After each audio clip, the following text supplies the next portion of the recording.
In 1994, I was asked to visit one of the most famous men on the planet at that time. He had the largest television evangelistic ministry in the world in the 1980s.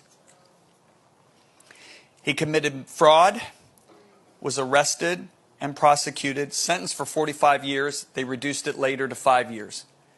His trial, his conviction, and his trip to the penitentiary was aired every single day on CNN.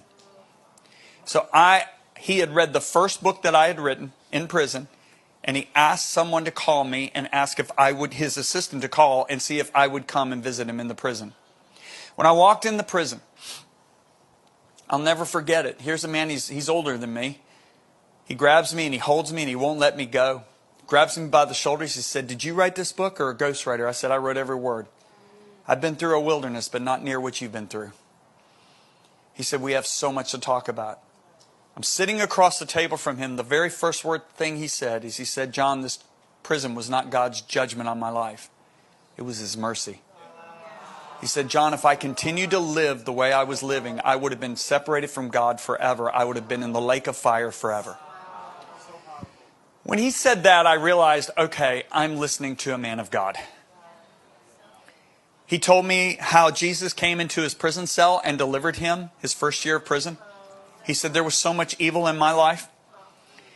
He said, "John, we study the Bible every day for at least 3 hours. We have a church here in the prison." He told me I don't. I said, "Well, obviously you lead the church." He said, "No, I don't. I will not do it. I was a master manipulator before. I am not going back, because if I ever go back, I'm done." And he said, "So I'm not leading it. One of the other prisoners is leading the church." So after he told the story and I felt comfortable enough, I said, "I have questions. Can I ask you one of my biggest questions?" He said, "Sure." I said, "When did you fall out of love with Jesus?" I said, "In the early 80s, when I would watch you, you would weep as you would preach. Your passion for Jesus, your love with Jesus was so strong. When did you fall out of love with Jesus?" And he looked at me and he said, "John, I didn't." Then I got a little upset and my walls went up again. And I said, "Hold on a minute.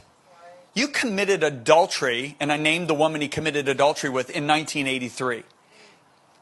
You were arrested in 1990. You're living totally an ungodly life all 7 of those years. What do you mean you didn't fall out of love with Jesus?" He said, "John, I loved him all the way through it." And he sees confusion on my face. And he said, "John, I didn't fear God." And he said, "John, there are millions of Americans like me. They love Jesus, but they don't fear Him.